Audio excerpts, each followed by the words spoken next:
illallah la ilaha illallah la ilaha illallah la ilaha illallah la ilaha illallah la ilaha illallah la ilaha illallah la ilaha illallah la ilaha illallah.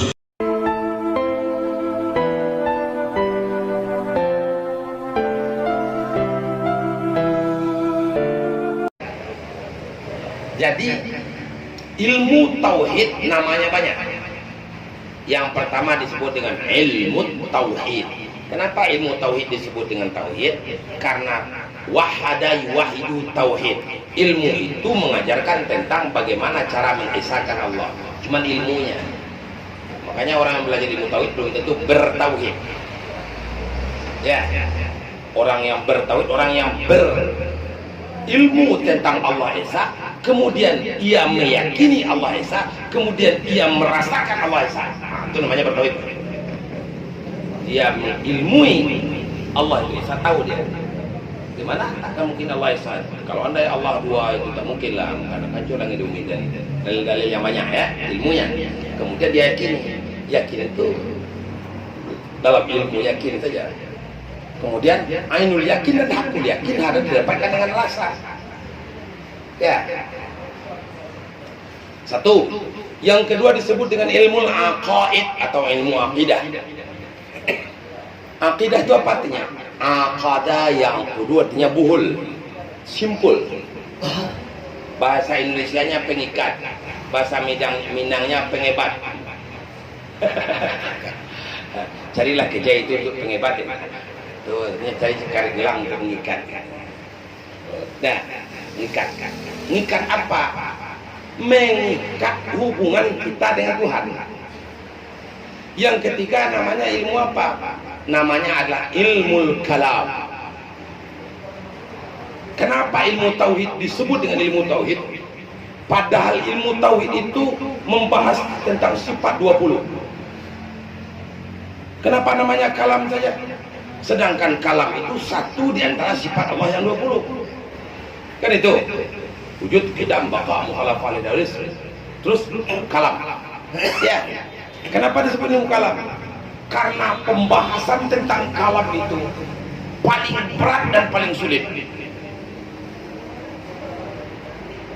Tidak ada bab di dalam ilmu tauhid yang paling berat dan yang lebih berat memahaminya, meyakininya, mendudukkan persoalannya selain ilmu kalam. Maka namanya ilmu tauhid itu juga disebut dengan ilmu kalam. Nah, karena ilmu kalam tauhid namanya menamakan kullu dengan ba'du, disebut sebagian yang dimaksud semua. Apa itu? Walaupun ini ilmu kalam, tetapi yang dibahas wujud, qidam, baqa, mukhalafah, lidaris, qiyamu binafsi, wadaniyah, qudrah, iradah, ilmu sama basar, kalam, hayat, kalam semuanya. Ya. Apa itu yang dikatakan kalam? Nah, masuk kita ke sana.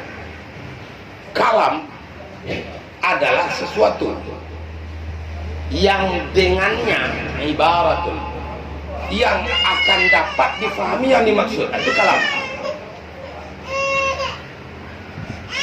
Kalam adalah sesuatu yang dengannya orang akan dapat memahami apa yang dimaksud. Maka kalam itu dibagi kepada dua. Yang pertama namanya kalam hadisi, yang kedua namanya kalam qadimi. Apa itu kalam hadisi? Nah, ini undang-undangnya Nabi Munau.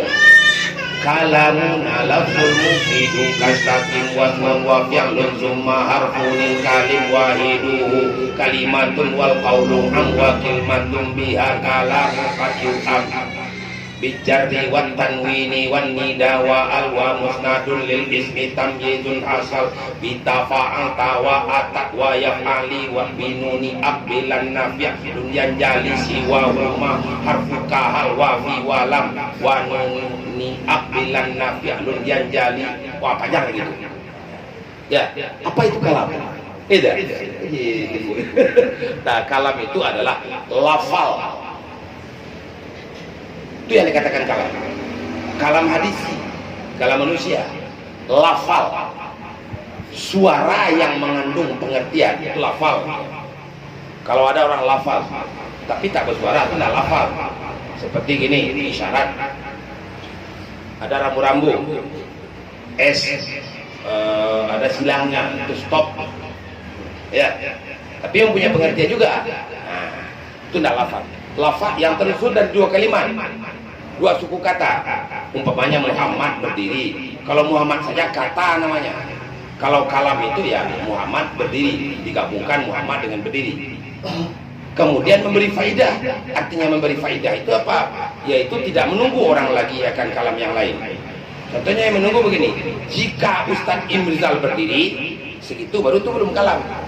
Tapi baru sempurna dia. Jika Ustadz Imrizal berdiri, maka saya juga berdiri. Itu baru sempurna kalam, berfaidah namanya. Hafat murakab, mufid. Kemudian bil wadha. Wadha itu memang dia ada unsur qasatnya, sengaja. Maka orang tertidur dan orang lupa tak disebut kalam. Maka ada orang ngigau malam ngomong-ngomong khutbah, ngomong apa-apa, itu tidak kalam. Omongnya tak masuk dalam garisan kalam. Jadi kalam hadisi berhuruf bersuara. Mustahil kalam tak berhuruf bersuara. Sementara kalam Allah atau kalam qadimi itu tak berhuruf, tak bersuara. La sauta wala harfa, tidak ada hurufnya dan tidak ada suaranya. Karena dia mukhalafah lil hawadis. Maka kalamullah itu tak berhuruf, tak bersuara. Bisa paham? Kalam manusia berhuruf bersuara. Kemudian timbul pertanyaan, apakah Al-Quran itu kalamullah? Firman Allah? Kan itu tanya. Maka para ulama tauhid mengatakan Al-Quran itu boleh disebut, bukan wajib kita sebut, tapi boleh disebut kalamullah, atau sebut aja Al-Quran. Tetapi Al-Quran itu boleh disebut kalamullah. Kenapa? Ya, ini Al-Quran nih. Zalikal kitabu la raiba fihi hudal lil muttaqin. Setiap ada kalam pasti menunjukkan makna. Ya, kalam Allah yang azali itu, yang tak berhuruf tak bersuara, juga menunjukkan makna yang sama dengan Al-Quran. Madlul kalam Allah dengan madlul Al-Quran sama, yaitu sama-sama menunjukkan makna daripada dzalikal kitabu la raiba fihi hudal lil muttaqin alladzina yu'minuna bima unzila. Apa makna dari ini? Jadi setiap lafaz mempunyai makna. Setiap lafaz disebut dengan dal, sesuatu yang menunjukkan. Maka yang ditunjukkan oleh satu buah lafaz adalah satu buah makna. Maknanya apa? Zalikal kitab. Contohnya, maknanya apa itu? Oh, aqimus shalah. Maknanya perintah Allah untuk salat. Ya kan? Lafaznya dirikan oleh kamu salat. Kan itu ya? Itu lafalnya. Maknanya apa? Allah perintahkan kita salat. Maka kalam Allah juga menunjukkan makna yang sama. Karena kalam Allah menunjukkan makna yang sama dengan Al-Quran, maka Al-Quran boleh disebut kalam Allah. Itu menurut pendapat Ahlus Sunnah wal Jamaah. Bisa paham itu?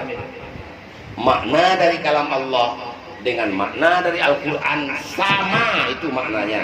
Maka boleh kita katakan Al-Quran ini kalam Allah dipandang di segi sama madlulnya.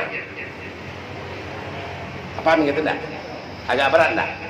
Ini kalau berat-berat kaji nanti lari orang takut ya. Saya takut juga ngaji-ngaji kayak gini sebetulnya. Ini ngaji pesantren sebetulnya. Ngaji pesantren begini. Ngaji jamaah tak boleh begitu. Oh, apa kata Buya? Payah pula kita. Tapi insyaAllah paham ya. Understand? Ya. Kita paham? Jadi boleh kita katakan Al-Quran telah berkata Allah Ta'ala. Kalau guru saya dikritiknya itu namanya murid utama dari Buya Al-Baisati, namanya Dr. Andes Abdul Jalal. Tidak ada orang sealim dia. Kata Buya Al-Baisati, murid saya di pesantren Bustanul Muhaqqiqin Malalo ini tidak ada yang sealim sejalal. Kata Buya. Apa katanya? Siapa yang mengatakan Allah telah berkata dalam Al-Quran, kafir. Kenapa? Mana pula Allah berkata di dalam Al-Quran, Al-Quran itu kata Allah. Pandai. Allah berkata dalam Al-Quran, ini Al-Quran, Allah berkata di dalamnya begitu. Tak benar itu. Faqala Allah Ta'ala, aqimus shalah wa berkata Allah Ta'ala, aqimus shalah wa atu zakat. Itu betul. Tapi berkata Allah dalam Al-Quran, aqimus shalah, salah lagi. Menambah kata-kata dalam Al-Quran itu enggak benar tuh. Karena Al-Quran itu kalau kata Allah, mengapa pula dalam Al-Quran dibilang? Paham tak bedanya tuh? Ngerti dah bedanya? Berkata Allah, aqimus shalah wa atu zakat. Berkata Allah, Alif Lam Mim dzalikal kitabul la raiba fihi hudal lil muttaqin. Satu. Berkata Allah dalam Al-Quran, Alif Lam Mim dzalikal. Mana yang benar kalimatnya? Yang benar yang pertama, berkata Allah. Apa kata Allah itu? Alif Lam Mim dzalikal kitabul la raiba fihi. Itu betul. Dipandang di segi madlulnya sama. Ya. Tapi kalau dikatakan Allah berkata dalam Al-Quran, memangnya Al-Quran itu semacam kantong, semacam kresek. Allah berkata di dalamnya. Makanya kafir orang dengan ini. Ini gaji agak berat-berat tanggung nih. Jadi berkata Allah. Boleh kita lihat di dalam surat Al-Fat. Itu yang benar. Berkata Allah, A'udzubillahi minasyaitonirrajim, bismillahirrahmanirrahim. Ya ayyuhalladzina amanu la tulhikum amwalukum wala auladukum an dzikrillah. Boleh kita lihat di dalam Al-Quran surat itu. Itu betul. Tapi kalau berkata Allah dalam Al-Quran, ada kacau dah. Dah tinggal minum. Ini lebih sulit daripada menjual bandreng. Percayalah teman saya. Saya. Oke. Pokoknya intinya Buya berarti bukan hakikat itu, bukan kalam hakiki itu ya. Cuman penafsiran kan, terjemahan seperti itu maksud. Firman Allah ya. Berarti sepanjang saya ngomong tadi antum gak ngerti toh.